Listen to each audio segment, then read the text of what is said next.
Siap Mas? 3, 2, 1. Bismillahirrahmanirrahim. Assalamualaikum warahmatullahi wabarakatuh. Waalaikumsalam warahmatullahi wabarakatuh. Alhamdulillahirabbil alamin. Wassalatu wassalamu ala asrofil anbiya'i wal mursalin wa ala alihi wa sahbihi ajma'in. Amma ba'du. Rabbi shrah li sadri wa yassir li amri wahlul 'uqdatam min lisani yafqahu qawli.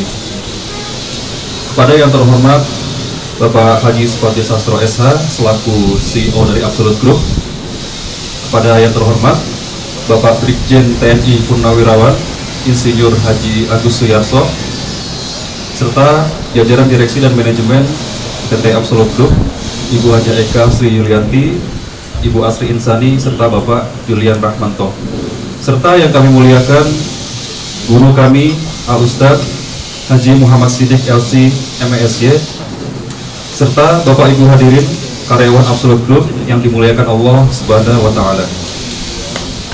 Marilah bersama-sama kita panjatkan puji serta syukur kita kehadirat Allah Subhanahu wa Ta'ala yang atas berkat limpahan nikmat dan karunia-Nya kita semua dapat berkumpul di tempat yang mulia ini dalam rangka menuntut ilmu sebagai bekal kita untuk berpulang ke akhir nanti. Salawat serta salam semoga tercurahkan kepada baginda besar Rasulullah Nabi Muhammad SAW beserta sahabat, keluarga, serta kepada kita semua sebagai umatnya. Pada tausiah sore hari ini, materi yang akan disampaikan adalah tema fikih sholat duha, yang insya Allah pada kesempatan kali ini akan langsung disampaikan oleh guru kita Ustadz Siddiq. Kepada Ustadz Siddiq kami persilahkan. Assalamualaikum warahmatullahi wabarakatuh. Bismillahirrahmanirrahim. Alhamdulillahirabbil alamin. Allahumma shalli ala sayyidina Muhammadin al-Fatih lima ughliqa wal khatimi lima sabaqa nasirul haqqi bil haqqi wal hadi ila siratikal mustaqim wa ala alihi haqqa qadrihi wa miqdarihi al-azim. Amma ba'du. Yang saya hormati CEO Absolute Group Bapak Haji Sastro SH, yang saya hormati jajaran direksi Bapak Brigjen TNI Purnawirawan Insinyur Haji Agus Suyarso, Bapak Julian Rahmanto, Ibu Asri Insani, dan Ibu Hajah Eka Sri Yulianti, bapak-bapak, ibu-ibu, para karyawan Absolute Group baik yang online maupun yang offline yang dimuliakan Allah Subhanahu wa Ta'ala. Pertama-tama, tiada kata bosan untuk selalu kita memanjatkan puji syukur kehadirat Allah Jalla Jalaluh. Dengan izinnya alhamdulillah istiqomah kita untuk melakukan taklim pada sore hari ini dalam keadaan sehat walafiat, dan mudah-mudahan hadirnya kita di majelis ilmu ini dapat menyebabkan turunnya hidayah dari Allah Subhanahu wa Ta'ala. Amin ya rabbal alamin. Salawat beserta salam selalu kita sampaikan kepada junjungan alam Nabi besar Muhammad sallallahu alaihi wasallam, karena dengan baca salawat insya Allah akan memudahkan kita jalan menuju surga, sebagaimana dijelaskan dalam sebuah keterangan bahwa jalan menuju surga adalah dengan sering kita membaca salawat kepada baginda Rasulullah Muhammad sallallahu alaihi wasallam. Bapak-bapak, ibu-ibu yang dimuliakan Allah dimanapun berada, pada sore hari ini kita membahas tentang fikih sholat duha. Agama Islam memerintahkan kita untuk melakukan ibadah sholat. Tentunya ibadah sholat yang diperintahkan tidak hanya sholat-sholat yang wajib atau sholat maktubah, tapi Islam mengajarkan juga kepada kita selaku muslim yang sejati untuk melakukan sholat yang sunnah juga.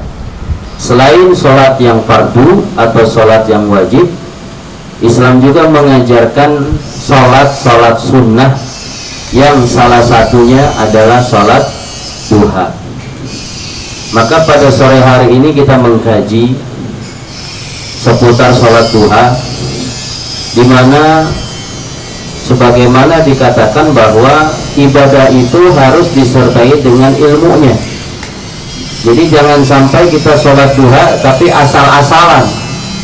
Maka kita perlu mengkaji ilmunya sehingga kita tahu begitu luar biasanya sholat duha dan begitu pentingnya sholat duha untuk bisa dilakukan oleh kita sebagai umat Islam yang mencintai Rasulullah Sallallahu Alaihi Wasallam. Karena Nabi Muhammad Sallallahu Alaihi Wasallam itu mewasiatkan kepada sahabat, jangan tinggalkan sholat duha, walaupun hukumnya sunnah, tapi wasiat. Berarti kalau yang namanya wasiat ini penting, ya. Oleh karena itu kita mengkaji pada sore hari ini. Duha ini berasal dari bahasa Arab yang artinya menjelang siang. Jadi pagi nggak terlalu pagi, siang tidak terlalu siang. Ya, kalau di dalam fikih berarti sholat duha adalah sholat yang dilakukan di waktu duha dan hukumnya sunnah muakkadah. Arti muakkadah itu yang dianjurkan, sangat dianjurkan. Jadi sholat duha ini kalau bisa kerjakan, walaupun hukumnya sunnah, tapi ada muakkadah. Sunnah muakkadah, sholat sunnah yang sangat dianjurkan kalau bisa dikerjakan. Kalaupun tidak ya tidak apa-apa, tapi kalau dilakukan itu sangat bagus. Yaitu sholat duha yang dimulai matahari terbit, ya, seukuran 1 tombak atau 7 hasta atau 2,5 meter ke atas, ya.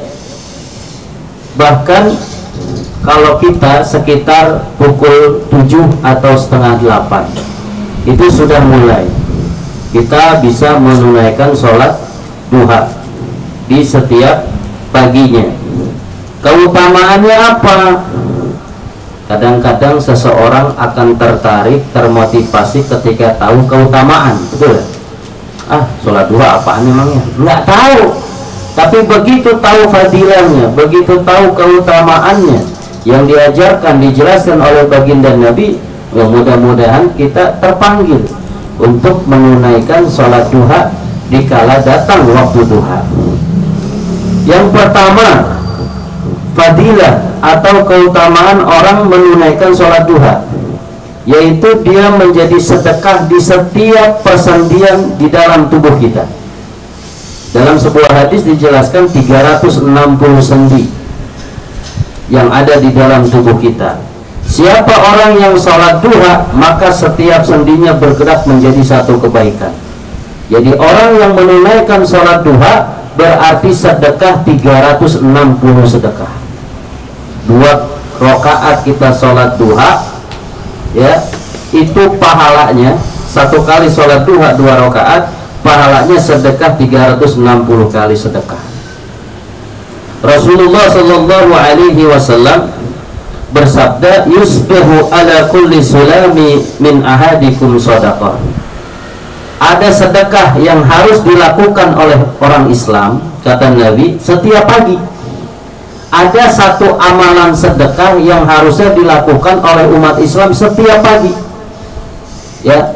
Tapi ini sedekahnya bukan harta. Apa? Dikatakan Nabi Muhammad SAW, wa kullu tasbih sadaqah, setiap tasbih sedekah. Tasbih itu adalah mengucapkan subhanallah. Setiap kita mengucapkan subhanallah, sedekah. Ya, gampang itu. Ini namanya kalau mau sedekah nggak ada harta, sedekah bilisan dengan ucapan aja subhanallah, sedekah. Satu kebaikan. Wa kullu tahmid sadaqah. Tahmid itu hamdalah, mengucapkan alhamdulillah, sedekah. tasbih subhanallah, sedekah 1, alhamdulillah, sedekah 2, tuh baru segitu aja sedekah. Wa kullu tahlil sedekah. Tahlil itu baca la ilaha illallah, sedekah 1, tahlilnya 100 kali sedekah. Tuh sedekah dengan lisan. Makanya daripada kita ngucapin yang nggak jelas, baca aja zikir sedekah, 1 kali bacaan 1 kali sedekah.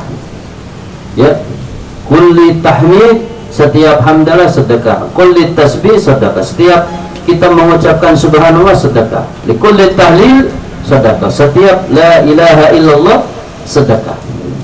Itu berpahala maksudnya.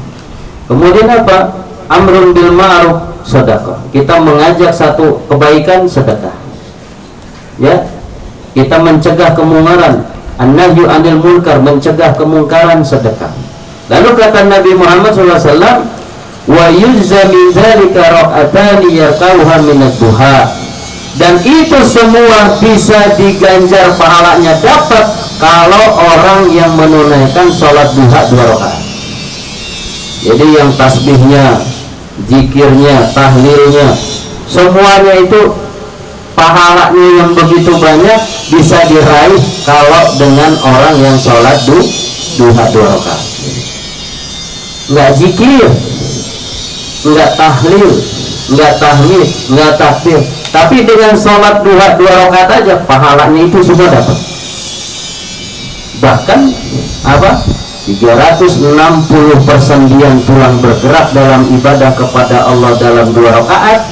Dikatakan Nabi Muhammad bahwa orang itu sedekah 360 kali, sesuai dengan jumlah persendian tulang yang ada di dalam tubuh sejumlah 360 sendi.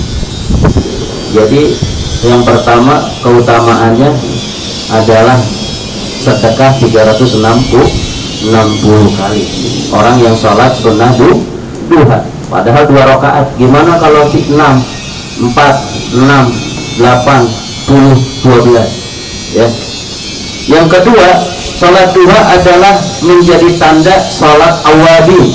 Awabin itu dikatakan orang yang taubat.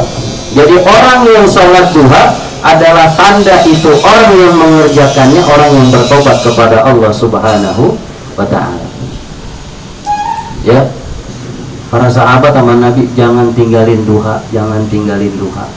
Tuh wasiat Nabi. Ya, jadi kalau orang yang melakukan sholat duha itu tandanya orang yang kembali kepada Allah Subhanahu wa ta'ala. Bahkan dikatakan pula dalam keterangan yang lain, apa? Orang yang sholat duha misalnya 2 rakaat, maka dicatat oleh Allah Subhanahu wa ta'ala sebagai orang yang jauh daripada melakukan kemaksiatan. 2 rakaat duha ya dicatat atau dijadikan kelompok orang yang tidak maksiat kepada Allah. Kemudian orang yang sholat duha 4 rakaat, ini kan naik nih 2 rakaat 2 rakaat 2 rakaat 4 rakaat. Ustaz, sholat duha 3 rakaat ada? Nggak ada. Sholat duha itu minimalnya 2 rakaat, naik lagi 4 rakaat, naik lagi 6 rakaat, naik lagi 8 rakaat, 10 rakaat, 12 rakaat. Bahkan ada riwayat mengatakan tidak terhingga jumlah rakaatnya.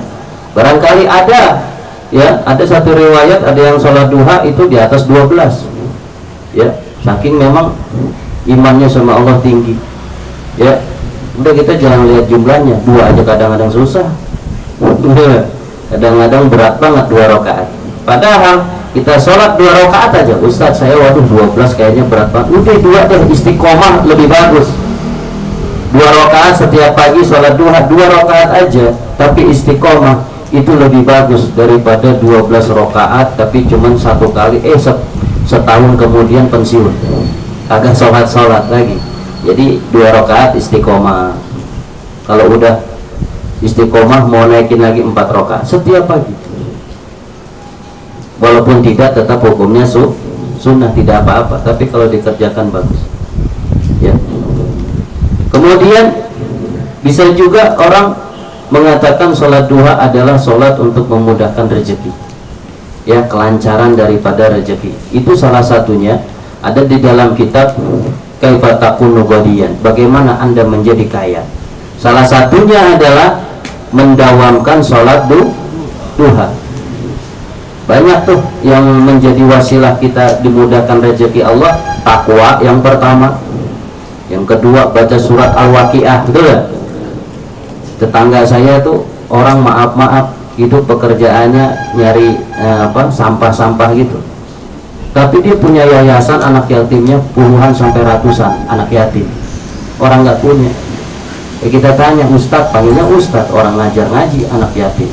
Ustadz, uangnya dari mana? Mohon maaf, oh saya mau Waqiah aja. Nggak tahu dari mana, ternyata Allah kasih jalan kemudahan. Istiqomah berarti ya. Salah satunya adalah kita kalau ingin dilancarkan rezeki, istiqomah dawamkan sholat duha. Nanti dibahas ada doanya, ya, doa sholat duha. Tapi lebih baik ya niatkan semata-mata mencari ridha Allah Subhanahu wa Ta'ala. Jangan sampai salah niat kita, saya mau aduh syarat banget nih rezeki, saya sholat duha mudah-mudahan jam 12 ntar tahu-tahu 2 juta turun, atau nggak turun-turun akhirnya disalahin sholat duhanya. Sialan duha, mana nih duha nih 2 juta kagak turun-turun padahal udah sholatnya. Jangan juga, niatkan karena Allah Subhanahu wa Ta'ala. Insya Allah kalau kita niat karena Allah dalam ibadah apapun, Allah akan memberikan yang kita butuhkan. Baik, kemudian waktunya kapan? Waktunya itu adalah pada saat matahari terbit dan naik ke langit sekira-kira bayangan 1 tombak. Ya, kalau amannya sholat duha itu jam 7 lebih amannya, ya, sampai jam 10. Ada yang mengatakan jam 11, ada yang mengatakan 15 sebelum zuhur. Jadi ada waktu awal, pertengahan, akhir, ya. Jadi amannya yang bagus adalah jam 7 atau setengah 8 sampai jam 11. Itu masih bisa kita menunaikan sholat duha, ya. Tadi pahalanya besar. Jadi setiap kita sholat duha 2 rakaat sama kita sedekah 360 kali sedekah. Karena persendian kita jumlahnya 360, 1 kali tulang persendian bergerak dalam ibadah dihitung 1 kebaikan, 1 sedekah, berarti 1 kali kita bergerak dalam sholat berarti 360 kali sedekah.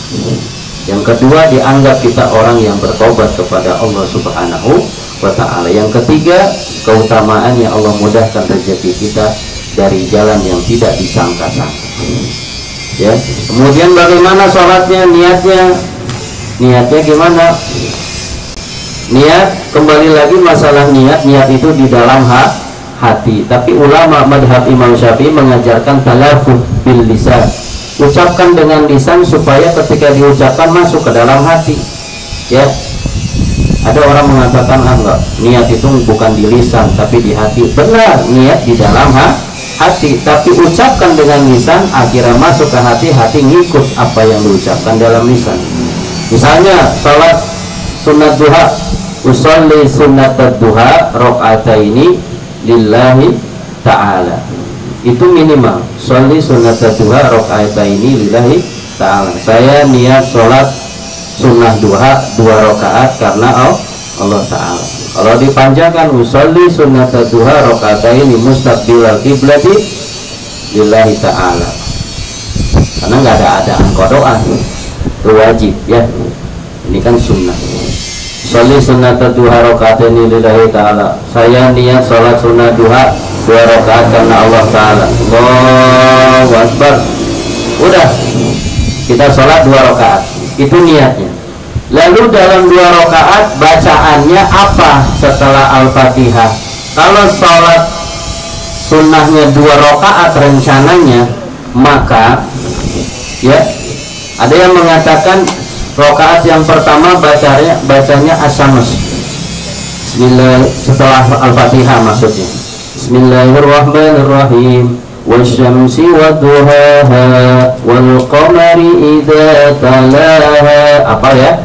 Itu rakaat yang pertama. Rakaat yang kedua ad-duha. Bismillahirrahmanirrahim. Wad-duha wal-laili idza saja ma wadda'aka rabbuka wa ma qala walal akhiratu khairul laka minal ula, sampai selesai. Itu kalau mau menyocokkan, menyesuaikan dari makna surat As-Syams dan surat Ad-Duha. Ada lagi yang mengatakan, Imam Romli di dalam kitab di dalam sebuah kitab ya, itu dikatakan bahwa rakaat yang pertama bacaannya Al-Kafirun, rakaat yang kedua bacaannya Al-Ikhlas. Kenapa disarankan itu? Karena orang yang baca surat Al-Kafirun sama dia seperti membaca seperempat Al-Quran. Walaupun di luar sholat duha kita nih baca Bismillahirrahmanirrahim, Qul ya ayyuhal kafirun la a'budu ma ta'budun. Satu kali Al-Kafirun kita baca, pahalanya seperti kita membaca seperempat Al-Quran 30 juz. Tuh, makanya imam Al-Kafirun mulu ya. Mungkin barangkali pengen dapat pahala itu. Yang kedua, rakaat yang kedua Al-Ikhlas. Bismillahirrahmanirrahim. Qul huwallahu ahad, Allahus samad. Sudah selesai, pendek 3 ayat Al-Ikhlas, tapi pahalanya kata Nabi, siapa orang yang membaca surat Al-Ikhlas Qul huwallahu ahad sampai akhir, pahalanya seperti dia membaca sepertiga Al-Quran, seluruh Quran, kayak 10 juz. Kan Al-Quran 30 juz. Orang baca Al-Ikhlas 1 kali, maka pahalanya kayak baca 30 juz. Al-Ikhlas 3 kali, kayak dia hatam baca Al-Quran. Masya Allah. Kalau mau dapat pahala, kulhu aja. Bismillahirrahmanirrahim. Qul huwallahu ahad, Allahu samad 3 kali. Alhamdulillah hatam Quran. Ya nggak gitu-gitu juga. Itu licik orangnya. Maksudnya pahalanya menyerupai, tapi tidak dianggap hatam Quran, hanya pahalanya. Ya, makanya Nabi Muhammad SAW wasiat kepada Siti Aisyah, ya Aisyah, kau ketika mau tidur jangan kau tidur sebelum kau hatam Al-Quran. Kalau nggak paham kan bingung, masa mau tidur suruh baca Quran, hatam Quran 30 juz, kapan tidurnya? Lama banget. Ternyata apa maksud Nabi? Wahai Aisyah, jangan kau tidur sebelum kau hatamkan Al-Quran. Maksudnya sebelum kau tidur maka bacalah Al-Ikhlas 3 kali. Bismillahirrahmanirrahim. Qul huwallahu ahad, Allahus samad, lam yalid sampai 3 kali hatam Quran. Maksudnya pahala. Luar biasa kalau mau dapat pahala begitu. Ya. Masya Allah. Kemudian kalau kita flashback lagi ke belakang tentang Al-Ikhlas, asal muasalnya Sayyidina Ali ibn Abi Thalib karamallahu wajhah menikah dengan Sayyidatul Fatimah Az-Zahra, putri Rasulullah. Jadi ada satu riwayat Nabi Muhammad SAW ingin menikahkan putrinya yang bernama siapa? Sayyidatuna Fatimah Az-Zahra. Kumpulin sahabat semua, terus mengatakan, wahai para sahabat, aku ingin menikahkan putriku semata wayang, Fatimah binti Rasulullah. Siapa di antara kalian jadi menantu saya, menjadi calon suami dari putri saya Fatimah? Oh, pada mau. Siapa yang nggak mau ingin menjadi menantu Nabi? Pada mau. Lalu gimana? Tapi ada syaratnya. Apa syaratnya? Siapa yang saat ini bisa secara cepat baca Al-Quran full, hatam Al-Quran, itulah dia yang akan saya nikahkan kepada putri saya Fatimah. Itu sahabat hafal Quran semua, ya, hafizul Quran. di luar kepala. Tapi kalau suruh baca sampai hatam Quran, wah nggak ada yang bisa, berjam-jam. Tapi Nabi pengennya cepat, nggak pakai lama. Akhirnya pada diam. Gimana ya Rasul, suruh baca Al-Quran se-Al-Quran dalam waktu yang cepat, nggak bisa. Tapi Sayyidina Ali waktu itu masih perjaka. Ana ya Rasulullah, saya wahai Rasulullah, saya akan baca. Kau bisa Ali? Ya, silakan kau baca satu hataman Quran dalam waktu yang cepat, dalam waktu yang singkat. Sayyidina Ali bacanya apa? A'udzubillahi minasyaitonirrajim. Bismillahirrahmanirrahim. Qul huwallahu ahad. 3 kali baca Al-Ikhlas. Kata sahabat, lah cuman kulhu, gimana sih orang disuruh hataman Quran nyepelin sahabat yang lain. Inilah kecerdasan Sayyidina Ali bin Abi Thalib. Setelah baca, Rasulullah tersenyum dan mengatakan, inilah calon daripada suami putriku Fatimah, dan dia akan jadi calon menantuku, yaitu Ali bin Abi Thalib.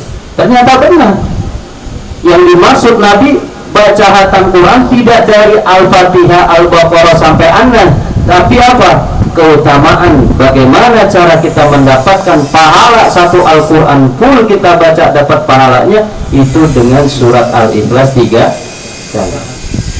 Akhirnya jadi dinikahkan ya, Ali bin Abi Thalib nikah dengan Sayyidatuna Fatimah Az-Zahra, putri Rasulullah sallallahu alaihi wa alihi wasallam. Menikah Sayyidina Ali dan Fatimah, akhirnya muncullah cucu Rasulullah Sayyidina Hasan dan Husain. Ke bawahnya terus yang kita kenal dengan Duriyah Rasul, atau dengan Habaib, atau Habib-Habib, atau Syurofa, Sarif-Sarif, atau Sayyid-Sayyid. Itulah daripada keturunan Rasulullah dari Sayyidina Ali dan Fatimah Az-Zahra. Baik, kembali lagi bahwa sholat ad-duha ini, sholat duha ini minimal 2 rakaat. Mau 4 boleh, mau semakin banyak keutamaannya semakin besar, gitu ya. Jadi kalau 2 udah biasa, tingkatin 4, tingkatin 6, terus sampai 12, bahkan ada riwayat tidak terhingga. Baik, jamaah sekalian, sholat duha itu 2 rakaat. Ada yang mengatakan 4 rakaat 1 salam, ada ya. Ada juga yang mengatakan 2 rakaat 2 rakaat, sebagaimana dikatakan bahwa sholatul laili wan nahar masna. Sholat malam, sholat siang atau pagi itu sholatnya 2 rakaat 2 rakaat. Maka dari itu sholat duha 2 rakaat 2 rakaat. Walaupun ada keterangan ada yang 4 rakaat sekaligus, tapi umumnya kita menunaikan 2 rakaat 2 rakaat. Kemudian tadi dari bacaan sholat duhanya sudah paham ya. Ustaz, kalau ada yang membaca sholat duha tidak Al-Ikhlas, tidak Al-Kafirun, tidak Asy-Syams, tidak Ad-Duha, boleh. Saya mah sukanya suratnya misalnya surat Al-Alaq, ayat yang pertama kali turun, Iqra, saya mah suka itu, boleh nggak? Boleh. Saya mah Al-Baqarah, boleh. Saya mah apa saja boleh. Tidak ada ketentuan sebenarnya surat-surat khusus yang harus dibaca. Cuman kalau kita baca yang tadi, keutamanya besar. Misalnya setelah Al-Fatihah pertama kita baca Al-Kafirun, rakaat kedua kita baca Al-Ikhlas, pahalanya besar kan? Al-Kafirun sama seperti 1/4 Al-Quran, Al-Ikhlas sama seperti 1/3 Quran, luar biasa. Tapi kalaupun tidak surat yang itu, bacanya yang lain nggak apa-apa ya. Kemudian dari situ setelah kita sholat duha, mau 2 rakaat, 4 rakaat, 6 rakaat, kita tutup dengan apa? Doa. Kembali lagi kaidah doa, bahwa orang kalau berdoa pertama istighfar ya, astagfirullahaladzim, Astagfirullah. Kita istighfar dulu, mohon ampun kepada Allah atas dosa-dosa kita. Bersihin dulu nih batin kita, dosa kita nih kita bersihin. Astagfirullahaladzim, astagfirullahaladzim. Jangan langsung ya Allah kasih duit ngapa? Duit jangan. Ya. Ada adab-adab ya, istighfar dulu. Astagfirullah, ampuni ya Allah, ampuni saya ya Allah. Setelah itu apa? Hamdalah. Ya. Bismillah, alhamdulillah. Astagfirullah, astagfirullah, bismillahirrahmanirrahim, alhamdulillah. Itu adab-adabannya begitu. Ya, jangan langsung inti. Setelah itu sholawat. Allahumma sholawat apa saja bebas. Misalnya Allahumma sholli ala sayyidina Muhammad wa ala ali sayyidina Muhammad. Udah selesai baru kita doa apa yang kita mau. Kalau duha ada tuh doa-doa yang terkenal kan. Allahumma inna duha'a duha'uka wal baha'a baha'uka wal jamala jamaluka wal quwwata quwwatuka wal qudrata qudratuka wal ismata ismatuka. Ya enggak? Itu doa hafalin. Ustaz, saya mah kagak hafal bahasa Arab, boleh enggak saya print, saya tempel itu di depan, atau saya laminating, kalau saya ngedoa saya baca teks, boleh enggak? Boleh. Ustaz, itu bahasa Arab, kalau saya pakai artinya bahasa Indonesia boleh? Boleh. Ustaz, itu mah kepanjangan, pengen mah saya terpoin aja doanya, boleh? Boleh. Ustaz, saya mah pakai Betawi biar enak, boleh. Bebas. Ya Allah, turunin apa duit? Ya Allah, boleh pakai bahasa apa yang kita mau, yang kita enak, boleh. Contohnya, in kana rizqi fis samai fa anzilhu, ya Allah, jikalau rezeki aku ada di langit maka turunkanlah, jikalau ada di perut bumi maka keluarkanlah, jikalau sedikit maka banyakkanlah, jikalau banyak maka berkahilah. Kan begitu. Itu penting. Nah, Ustaz, saya senang tuh doanya pakai Indonesia aja biar paham. Boleh nggak? Boleh. Nggak pakai Arab boleh, yang penting paham, mengerti, mantap di dalam hati, yakin. Ya Allah, in kana rizqi fis samai fa anzilhu, ya Allah, jikalau rizkiku ada di atas langit turunkanlah ya Allah. Sampai kita menjiwai, itu luar biasa. Ya, karena doa itu memberikan efek, kalau dari yakinnya 1000 yakin, maka bisa dikabulkannya juga dengan yakin yang 1000 yakin. Tapi kalau ngedoanya itu ragu-ragu atau biasa-biasa aja, kayak anak kecil minta ke orang tuanya, mintanya kagak nggak serius, ya nggak dikasih. Tapi kalau serius lama-lama dikasih. Ya, jadi kita doa juga harus serius dan harus yakinkan bahwa Allah mengabulkan doa kita. Yakinnya saja belum tentu dikabul sama Allah, apalagi enggak ya yakin. Ya, jadi istighfar, bismillah, hamdalah, sholawat, baru doa. Lalu tutup sholawat lagi, baru hamdalah. Itu adab-adab berdoa. Karena ada sebuah keterangan, sebuah hadis, ya, doa, ad-du'a mu'allaqun, hijab bainallah wa bainal abd, bahwa doa ini ngegantung di atas langit, yang mana nggak sampai ke Allah, nggak ke atas, nggak ke bawah, ngegantung sampai orang itu membaca sholawat kepada Nabi Muhammad Sallallahu Alaihi Wasallam. Makanya ada doa sebelumnya sholawat, kita doa tutup lagi sholawat kepada Nabi, maka sampai kepada Allah. Kalau sudah sampai kepada Allah dengan berkat sholawat, maka turun insya Allah ijabah doa ini.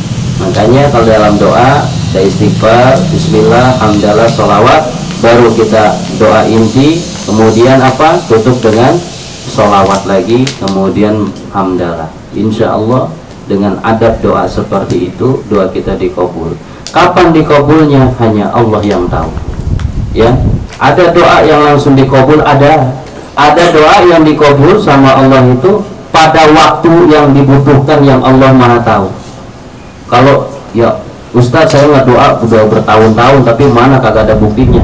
Bisa jadi kalau saat itu dikasih madarat yang ada, Allah tahu, oh nanti 5 tahun yang akan datang baru dikasih. Bisa jadi. Tapi yakinlah bahwa setiap doa tidak ada yang ditolak. Yakinlah setiap doa tidak ada yang ditolak. Kalau kita berpikiran, doa saya nggak pernah dikabul, jangan, hati-hati. Ya, innallaha la yukhliful mi'ad. Allah nggak pernah ingkar janji. Yakin Makanya banyak-banyakin doa. Ya, banyak-banyakin, ya Allah, saya tidur tiap malam sendirian mulu bantal guling, ya Allah. Ya Allah, kasihlah saya selimut hidup. Yakin minta sama Allah.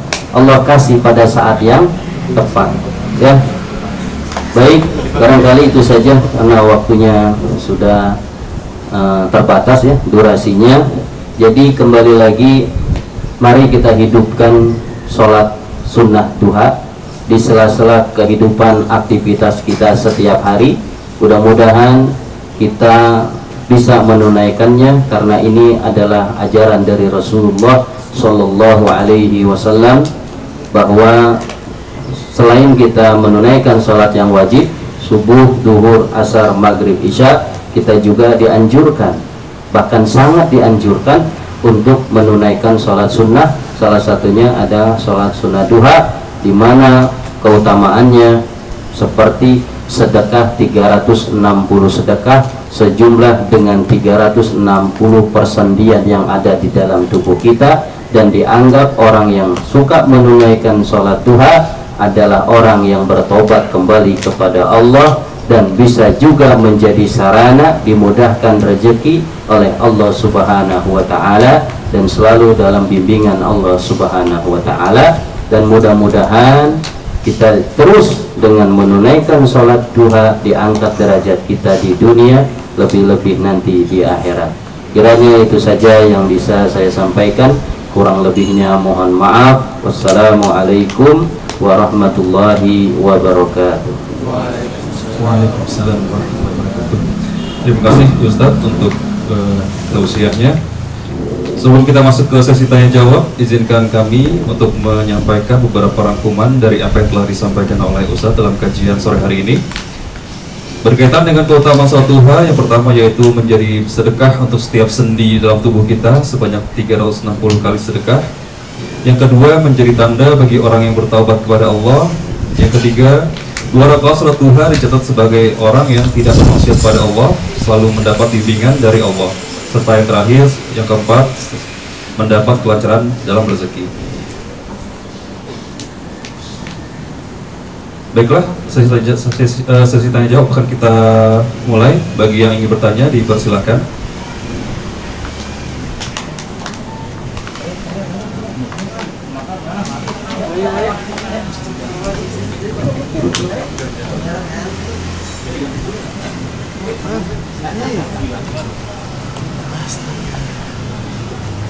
Assalamualaikum warahmatullahi wabarakatuh. Waalaikumsalam warahmatullahi wabarakatuh. Mohon izin Ustaz bertanya sedikit. Iya. Tadi ada 2 rakaat, 4 rakaat, 6 rakaat Ustaz. Kita mau nanya keutamaan atau kelebihan dari rakaatnya Ustaz, atau ada pahala lebih? Iya.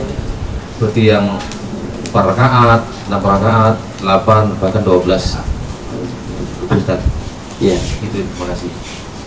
Baik, terima kasih atas pertanyaannya Bapak Mansur. Tentunya memang beda kuantitas dalam rakaat sholat, khususnya sholat duha, itu memberikan perbedaan juga di dalam pahalanya yang Allah berikan.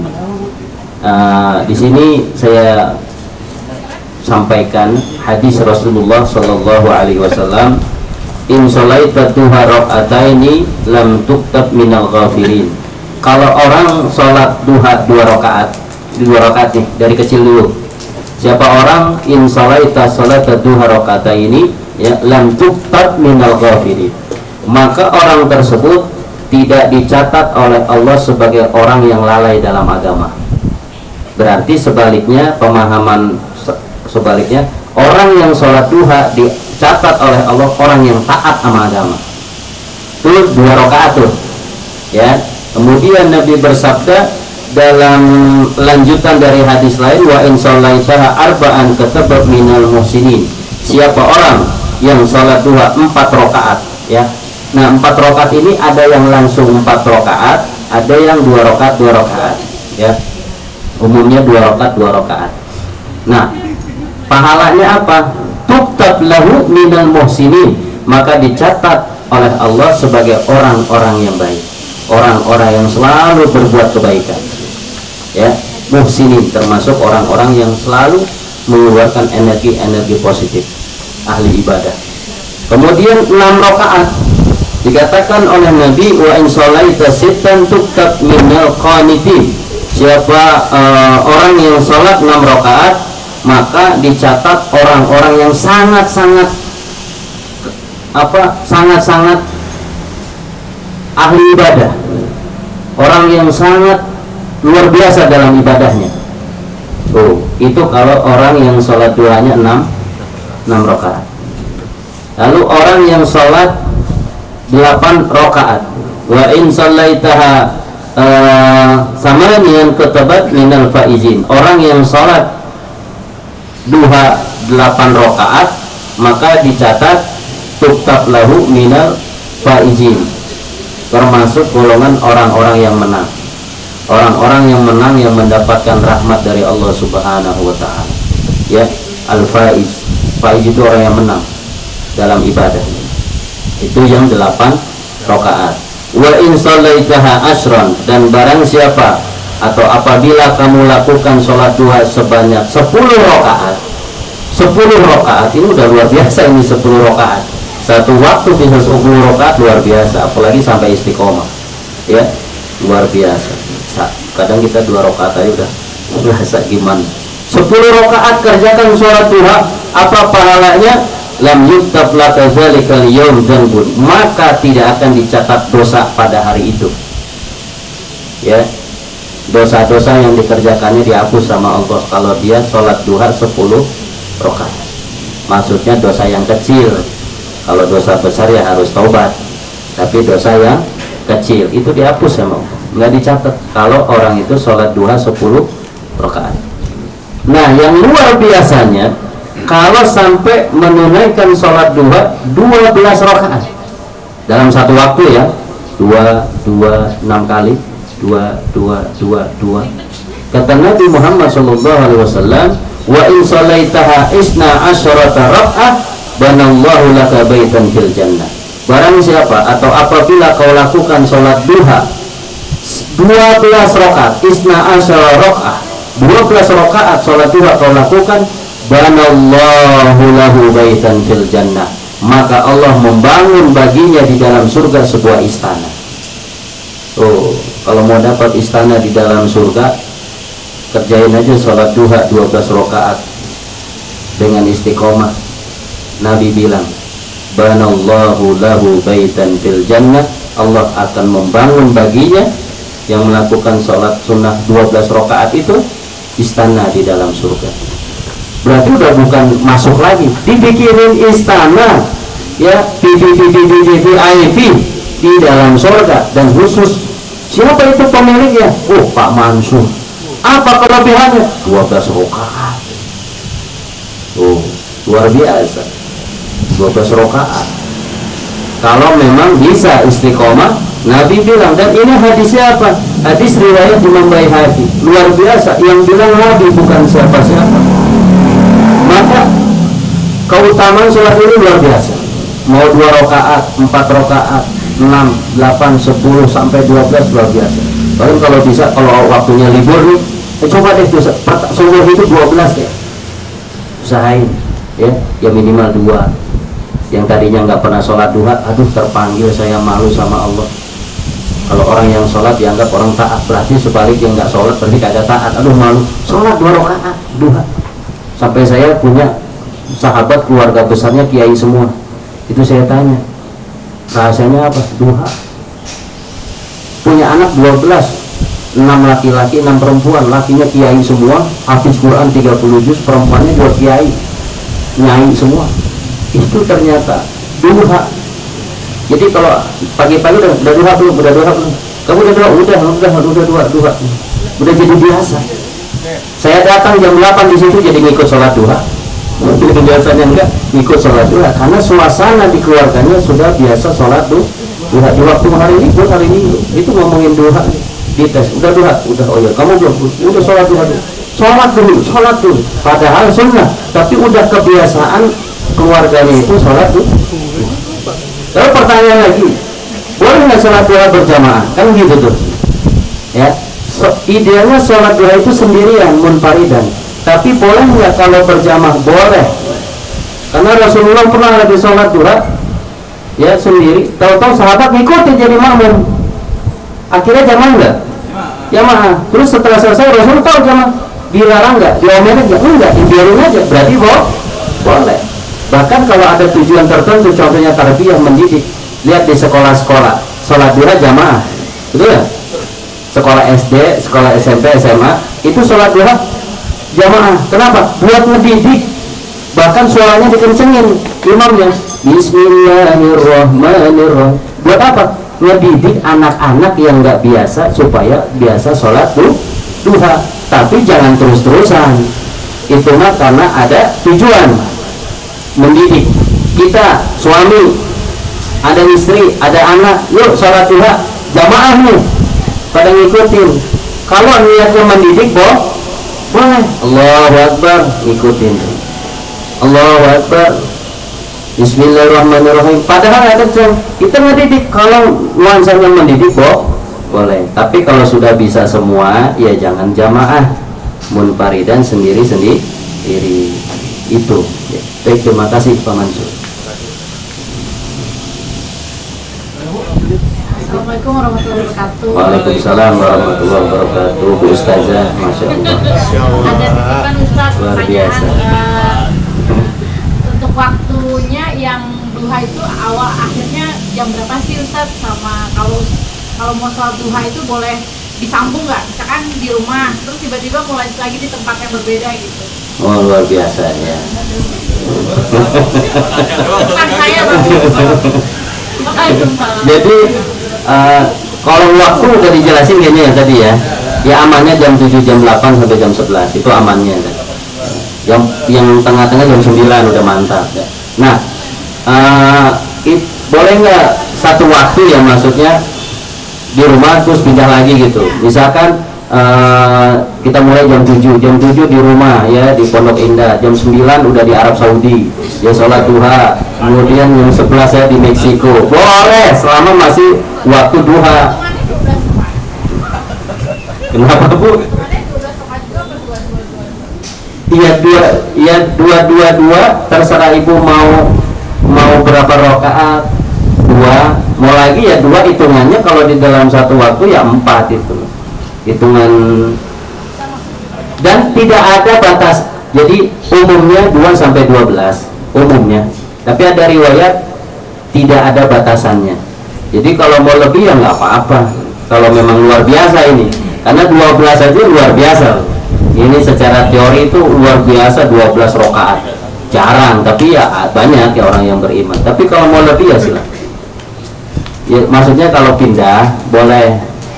Ibu pagi di rumah jam 7 sholat duha dulu nih ya, terus berangkat, aduh saya sholat baru 2 rakaat nih, perjalanan macet, datang ke sini absolut sampai ternyata jam 9, lanjut lagi ya Bu ya, ya nggak apa-apa, masih masuk waktu duha boleh. Solehah banget, luar biasa. Kalau karyawati atau manajernya khususnya bisa begitu, luar biasa. Mau berangkat duha, sampai sini duha lagi, luar biasa. Sampai 12 rakaat, luar biasa. Dipinginin istana masing-masing di dalam itu. Ini yang diharapkan ya, energi positif ibadah. Semua orang-orang yang ada di absolut bisa ahli ibadah, bukan saja yang wajib tapi sunnah dikerjakan. Sayang loh, sesibuk apapun masa sih 2 rakaat nggak bisa. Ayo kita, ini musola bagus ya, bisa di sini, bisa di ruangan, yang penting tempatnya suci, nyaman, kita kerjakan. Mau berangkat sholat duha, tapi jangan sholat duha iya subuh ketinggalan ya. Ustaz saya mah seneng sholat duha, 12 rakaat nggak apa-apa, tapi subuh mah nggak kerjain Ustaz. Ya jangan, derajat subuh lebih mulia daripada duha, karena subuh itu wajib, duha itu sunnah. Jadi jangan dahulukan sunnah daripada wajib. Lebih bagus gini, sholat sholat subuh qada, membayar tidak sholat duha, daripada sholat subuh ketinggalan tidak diqada terus dia sholat duha. Nah itu salah. Bahkan sholat duhanya nggak diterima sama Allah karena dia masih punya hutang sholat fardu subuh. Yang bagus adalah, oh saya ketinggalan nih, kesiangan, saya belum sholat subuh, saya sholat subuh dulu qada. Setelah sholat subuh qada udah bayar kewajiban baru sholat duha. Itu luar biasa. Tapi jangan terus-terusan begitu ya. Intinya derajat wajib tidak bisa dikalahkan dengan derajat yang sunnah. Tapi kalau wajib, insya Allah mudah-mudahan istiqomah, kita tambahkan dengan amalia sholat sunnah, salah satunya duha, ini luar biasa. Dianggap orang yang taat, dianggap orang yang muhsinin, orang yang faizin, orang yang menang. Dan kalau sampai 12 rakaat istiqomah, kata Nabi, Allah akan siapkan, Allah akan bangun istana yang megah di dalam surga. Mudah-mudahan kita istiqomah, bisa mencoba. Yang belum terbiasa, ayo berusaha. Yang sudah, teruslah istiqomah. Jangan sampai kita kesibukan duniawi kita melalaikan waktu-waktu yang telah Allah berikan untuk meluangkan waktu ibadah kepada Allah. Minimal 2 rakaat tidaklah lama. Mudah-mudahan bisa kita lakukan dalam kehidupan kita sehari-hari. Terima kasih.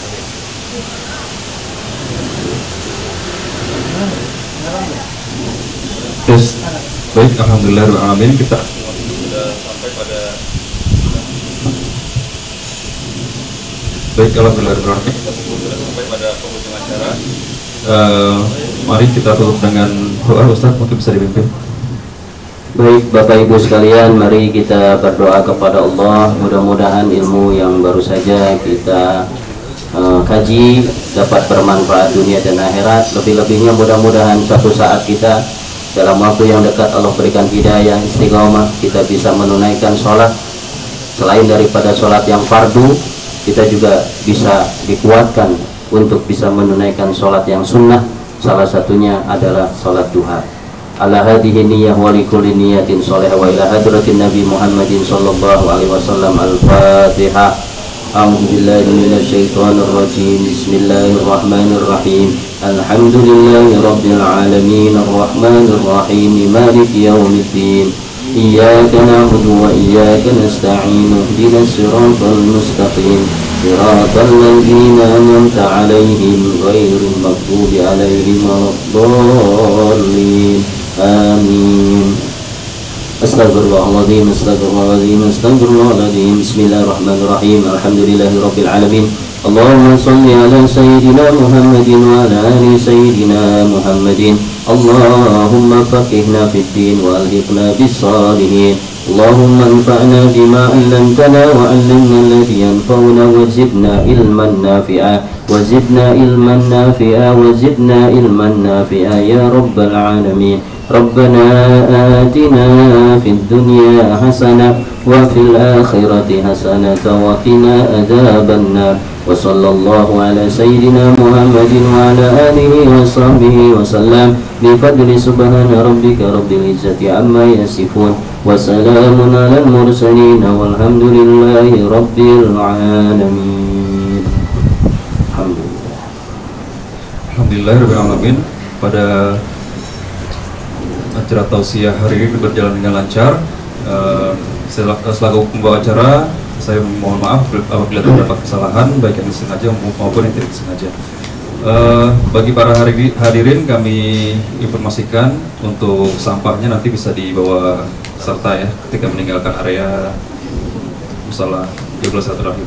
Baiklah, untuk menyempurnakan majelis kita sore ini, kita sama-sama tutup dengan doa kafaratul majelis. Subhanakallahumma wa bihamdika asyhadu an la ilaha illa anta astaghfiruka wa atubu ilaik.